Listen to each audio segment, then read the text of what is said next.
Diana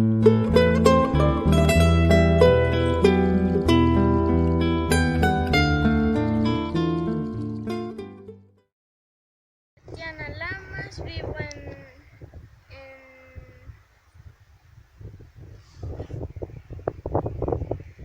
el Cóndor, tengo 9 años, mi papá se llama Rosso Lamas, mi mamá Vilma Villalobos.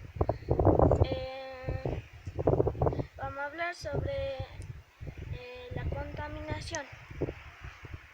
La contaminación es, no hay que tirar basuras, contaminantes, botellas plásticas, envolturas de caramelos,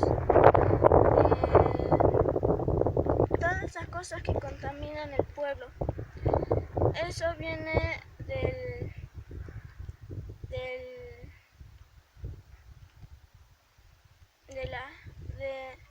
de la educación de nuestros padres, nuestras madres. No hay que contaminar al pueblo.